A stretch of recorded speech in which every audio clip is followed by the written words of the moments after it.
The final round of the Champions Cup group stages is over and the knockout fixtures are locked in. In today's video, we're going to take a look back at all the matchups and answer the question, who has looked the most impressive so far? Let's get stuck in.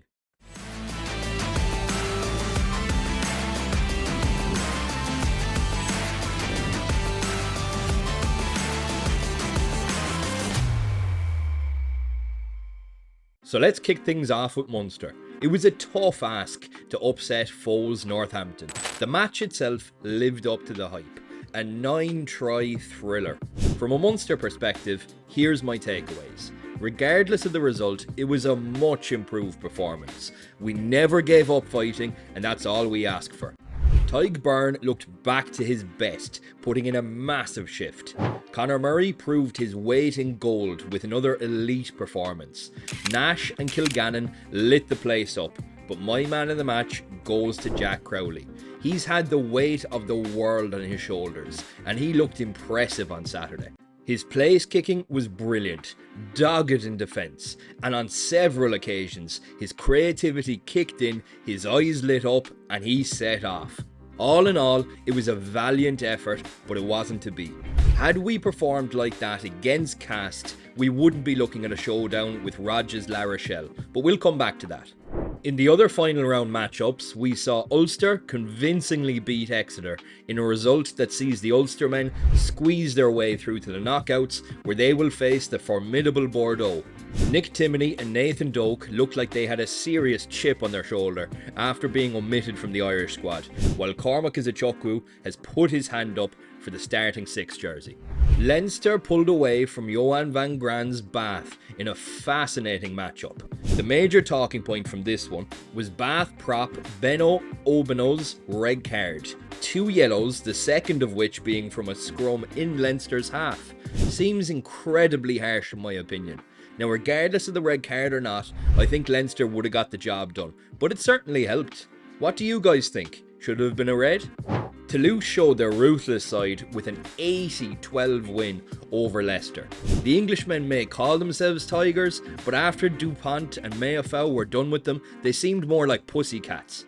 Jack Willis seriously rubbed salt into the wound with an outstanding performance. He'd make the English re-question whether an exception can be made, as it's a shame he's not playing in this year's Six Nations. Finally, Benetton stole a historic win against La Rochelle. Thomas Albornoz has been a revelation for the Italians. They are playing a never say die rugby style that as a fan just makes you smile. They have been a breath of fresh air in the Champions Cup and have represented themselves and Italian rugby fantastically. Which brings us to the knockout stages. The fixtures are locked in and here they are. Now, from a Munster perspective, the draw against Rogers Vs La Rochelle may seem like an insurmountable task, but I'm a bit more optimistic than most.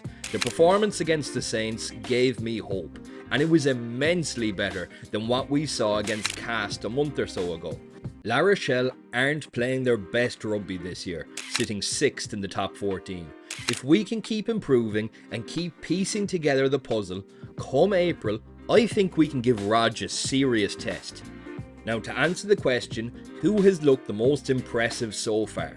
Realistically, I think this year's Champions Cup will come down to 3 teams. Leinster, Toulouse and Bordeaux. For Leinster, I want to shine a light on the sometimes unsung hero, Gary Ringrose. He has looked seriously elite in the group stages. What's impressed me the most about him is his mindset. He just never gives up. La Rochelle's try against Leinster, where Ringrose threw himself at Dylan Ludes, speaks volumes. For Toulouse, they showed against the Tigers how they can turn up the notch and hit performance peaks when it matters most. Emmanuel Meafou's brace of tries against the Tigers showed just how lethal the big man can be, and once they get going, few teams in world rugby can stop them. Bordeaux, however, have stopped them this season. They beat Toulouse away from home 16-12 back in September. Winger Bielle-Biarrey looks to be the most exciting young talent in rugby today. The pace he possesses is scary, and he's not remotely shy of putting boot to ball to create space, as he knows he'll attack that space quicker than anybody else on the pitch. Now, he was born in 2003, isn't that depressing? The now infamous pink scrum cap will undoubtedly be Bordeaux's best chance at clinching the Champions Cup. But look, we've said this many times before, the bounce of a rugby ball can be a funny thing. This is the Champions Cup, knockout rugby at its finest. Munster, Northampton, La Rochelle, if you think any team in the last 16 will just roll over, you're in for a rude awakening. No matter what happens, be sure you've hit subscribe, as we'll be covering it all. Cheers for watching, catch you at the next one.